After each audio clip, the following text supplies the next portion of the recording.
I'm Dr. Renee, and this is my little sister Alycia. Welcome to our show. So, I am a doctor, medical doctor, as it says, and I'm also a communicator.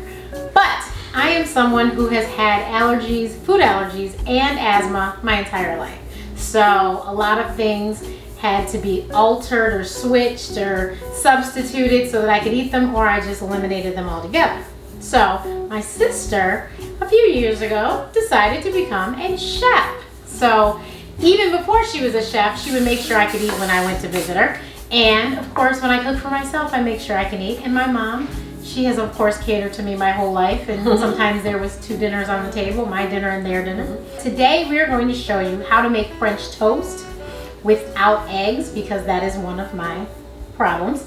So please. So depending on how much you're making, we're just going to do this as, you know, kind of an example. You're going to put, I'm sorry, I guess you could have done that yourself. Oat milk. Go ahead, pour a little more. Thank you. Okay. So if you have a dairy allergy, this recipe is for you, because we are not using any dairy. We sprayed the pan with coconut oil, and then now we're using oat milk, one of my favorite milks.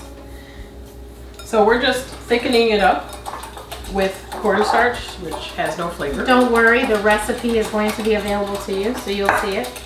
So you're almost like having a custard here with your eggs. I suppose you could use the egg replacement as well, but this is just so simple. So we do that, and then you want to flavor it up. You would flavor the milk? Mm-hmm. Oh, okay. This is your custard. This is all the flavor. I thought we would put it on the bread itself. I learned something new. So I'm putting on fresh nutmeg, fresh grated nutmeg, not fresh nutmeg. Go ahead. We like cinnamon. Lovely. We dip them in just like in regular French toast, and we put them in the pan. Well, fall flavors, you guys know, we would put a little pumpkin spice. Of course. And you can actually buy pumpkin spice in a little container just like this. So we have the pan heated up, and now we're just going to put this down. Look at sizzle. Yeah, especially.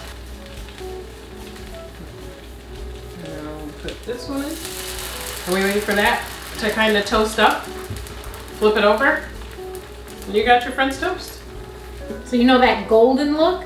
That golden look was from eggs. But this one is from our lovely concoction here, our custard-like concoction. So. And you want to make sure that your bread is in the custard long enough. The custard is in the custard long enough to absorb, but not to start falling apart, and you can't take it out of the custard. So. And I will say, when I was younger, I couldn't have regular white bread either. I had rice bread, and rice bread actually tends to be a little thicker, but that's what I would have, and that's how I would have my French toast. All right, so we've got a little crisp on the top there. And then you know what we did forget, Alycia? We forgot our favorite, cinnamon and sugar. We like to put a little sprinkle. That's true. We have a little, we actually had a whole container that we had mixed cinnamon and sugar in, and we would just shake that on. Nice. So, this is French toast. It is divine, I promise you. And you can, of course, get your syrup. Add your fruit. Strawberries, raspberries, blueberries. Get your sausage, your bacon, whatever, and this is going to make a fabulous breakfast. Absolutely. Sprinkle a little powdered sugar on just to be a little fancy. Treat yourself. That's fancy, is treat yourself. I mean, because, really, like the paper plate, don't do that at home. Just treat yourself. Have some nice silverware. Don't wait for the special occasions or visitors for the fine china. That's all I'm saying. She is correct. She is correct. Thank you so much for watching, and stay tuned for more breakfast pancakes.